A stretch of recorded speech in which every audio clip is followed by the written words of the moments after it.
Job, llegamos al libro de Job. Vamos a dar un pequeño resumen de Job capítulos 1 y 2. Este libro de Job no se trata principalmente del sufrimiento, que sí toca el tema, pero no es ese el tema principal, ni siquiera del dolor del hombre, sino más bien lo que plantea Job es un problema teológico hacia lo que uno espera que Dios haga cuando Dios no actúa de esa manera y nosotros pensamos que así debería actuar. La historia de Job es una historia real que sin la perspectiva celestial todo pierde sentido aquí en la tierra. Lo que quiere decir también que Job está escrito para que entendamos que todo tiene un propósito eterno y que no solo es lo material, sino lo espiritual. No se sabe el autor, la fecha ni el lugar del libro, pero sí se ve por la forma de escritura que es uno de los libros más antiguos. Es más, por algunas conjeturas se puede pensar que Job se escribió o que Job existió en el tiempo de Abraham, por lo que la historia, como cuenta la historia. Bueno, como ya dije, es una historia verdadera y real, no es una ficción o una parábola moral como algunos han creído.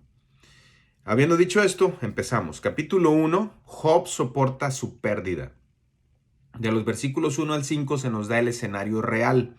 Hubo en tierra de Uz un varón llamado Job. El libro de Job comienza presentando a su personaje central, que es Job. Y cuando le damos una primera mirada a Job, es impresionante. No es un hombre perfecto, pero sí es ciertamente completo en su devoción, respeto y obediencia a Dios. De tal manera que aquel varón es más grande que todos los orientales, un hombre con mucha riqueza, tanto material como espiritual. Además de eso, dice que Job enviaba y santificaba a sus hijos y se levantaba de mañana y ofrecía holocaustos por él. Es decir, que este era un hombre muy piadoso y que servía como sacerdote a su familia. No que sus hijos anduvieran perversamente, sino él ofrecía esto por si acaso alguno de sus hijos había fallado delante de Dios. Versículos del 6 al 12 se nos da el escenario en el cielo. Vinieron a presentarse delante de Jehová los hijos de Dios, entre los cuales vino el diablo. Esto nos hace ver que Satanás tiene acceso a Dios. Dios le pregunta, ¿de dónde vienes? Él le dice, ¿no has considerado a mi siervo Job? Fue Dios quien mencionó a Job. Fue Dios quien sacó este tema a discusión. Le dijo, él es un hombre temeroso de mí. Satanás cumple el rol que tiene como acusador de nuestros hermanos, dice Apocalipsis. Él le pregunta a Dios, ¿acaso Job teme a Dios de balde? Es decir, que Satanás estaba diciendo, sí te teme porque él es convenenciero, te sigue porque tú le has bendecido. Quítale sus bendiciones y verás cómo reniega de ti. Y eso es una gran enseñanza, porque hay mucha gente que sigue a Dios solo por las bendiciones. Y una vez que se les quitan, reniegan de Dios y Satanás lo sabe. Así que Dios le dice, le da permiso, un permiso limitado, porque él está seguro que Job no lo va a maldecir.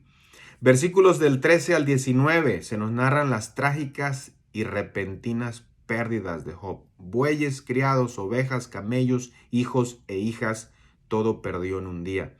Versos 20 al 22, Job reacciona a sus pérdidas, aunque él lamenta sus pérdidas y entra en luto, dice que se postró en tierra y adoró.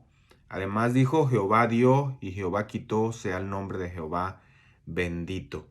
A medida que el libro va a transcurrir, se libra una batalla espiritual en Job y parece alejarse mucho de estas palabras de adoración. Sin embargo, es importante recordar que la primera reacción de un hombre suele ser muy reveladora y revela lo que realmente domina en su corazón.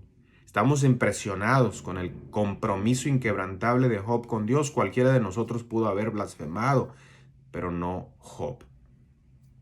Capítulo 2. Vamos al capítulo 2. La salud de Job es destruida. Ahora, el segundo acto es en la escena celestial. De los versos 1 al 3, estamos en el cielo. Dios se jacta nuevamente de su siervo Job. Le dice al diablo: ¿no has considerado a mi siervo Job, que injustamente tú me incitaste contra él y lo arruiné sin causa? Versos 4 al 6, la respuesta de Satanás. Satanás argumentó que, bueno, es que había perdido sus bienes, pero a ver, quítale su salud, quítale su cuerpo, toca su cuerpo, piel por piel, dijo él. Ahí es donde te va a blasfemar. Así que Dios le da permiso, nuevamente limitado. De los versos 7 al 8, Job es afligido con dolorosas y repugnantes llagas. Hirió el diablo a Job con una sarna maligna.